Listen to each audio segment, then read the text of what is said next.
It's like a million degrees out one day. I leave my laundry out and then it rains.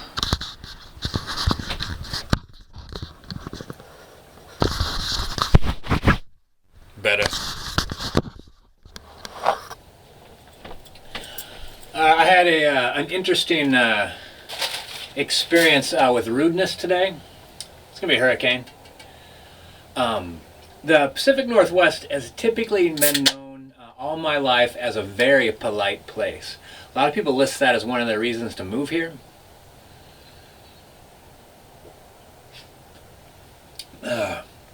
And I was taught to be polite, respectful, especially attentive to my elders, especially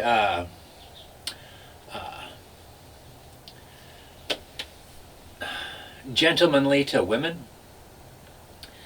And I remember my first experience with rudeness and how we used to handle that as children is that it was always perceived as a misunderstanding.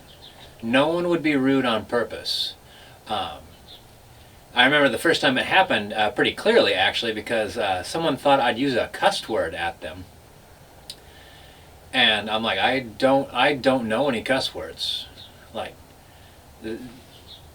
honestly, at the time I was accused of cussing. I didn't really even have any friends my age, so I hadn't learned any bad language. But that was my experience with rudeness. Like, when someone is confused, it's a misunderstanding, they tend to respond in a rude way. And it was all surprising. So this something just happened today. Somebody a little bit older than me was rude. And I thought, my first instinct was, oh, he must be confused about something.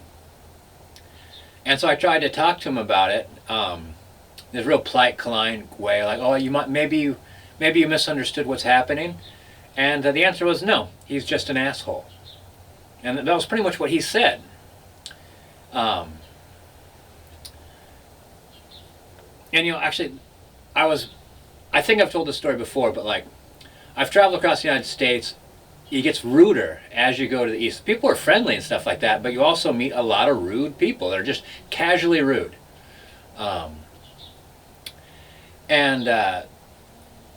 I was house sitting for some friends, and a family that was right next door was from New Jersey, and their father was visiting for the first time. They had just moved out, and I was taking these people's recycling out, and he looked over at me carrying out this recycling of glass beer bottles out to the curb, and he's like, "Oh no, we've moved in next to alcoholics," and then he started laughing like a jackass, really, literally baying.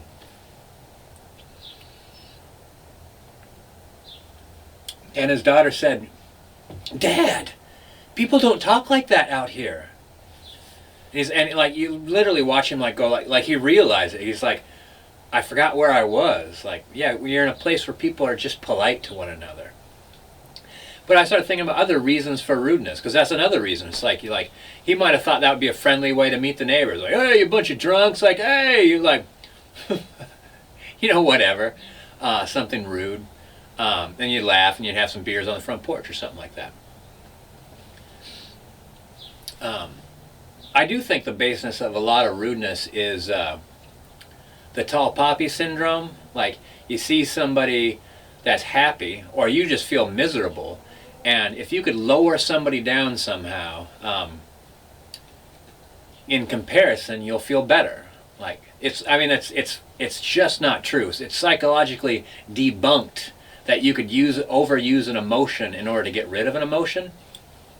All that does is actually train your mind and your emotions to respond more readily to that. So if you're rude to people thinking that makes you feel better because you are superior, you are not going. Not only are you less likely to ever really feel superior, it's a slippery slope. One thing inevitably leads downwards to another, and your self-worth will plummet, and you're going to be rude all the time, and sad and alone.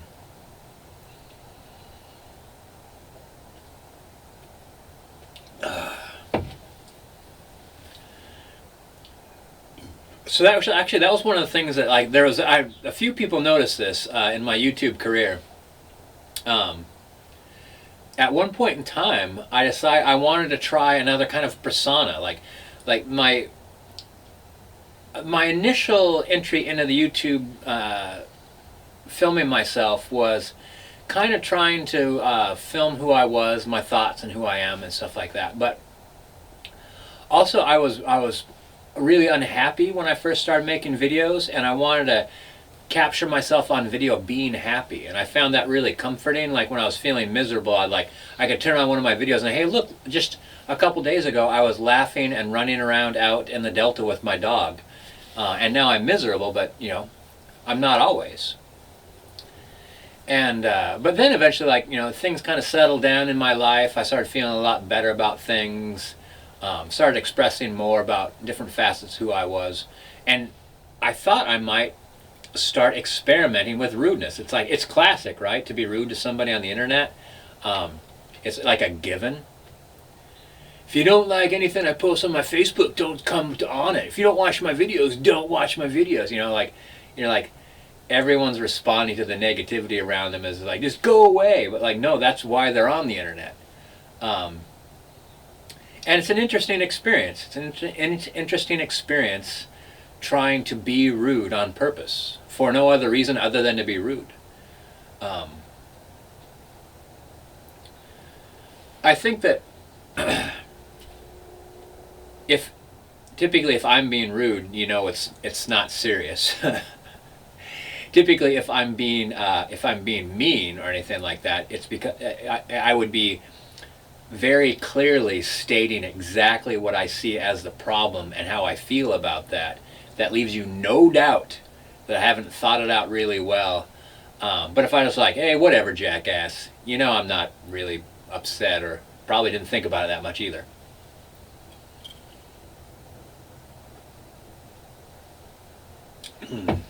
But overall, my conclusion is being rude to people, that the death of politeness is the death of society. Part of what holds people together as a group is politeness and kindness, and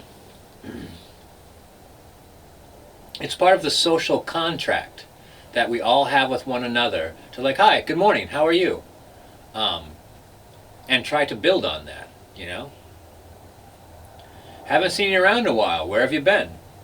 You know, showing that casual interest, building relationships out of those casual good mornings.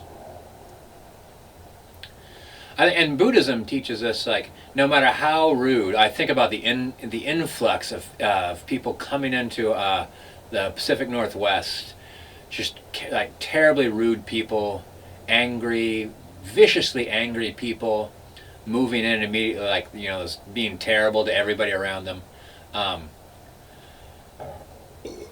People say, I'll kill them with kindness, and I don't like that phrase. I think that what you could do is slowly reprogram them with appropriate behavior. If they're constantly meeting people, and this is a Buddhist thing too, if you're constantly putting forth what you want to see in other people, and other people are doing that as well, if there's this polite people constantly, like no matter how rude somebody is to me, I'm like, you know, I'll address it, I'll establish some boundaries, but I'm not going to be rude too. You will have an effect on that person. That it feels like, I watch these people be rude. It feels unpleasant to be rude. You actually watch their face. You see the angry, kind of like vicious, dissatisfied, almost feral look to them, like their eyes darting around and stuff like that. Like, they don't want to feel that way. And I imagine a lot of them are looking for a way out, you know, a way back to being a polite human being.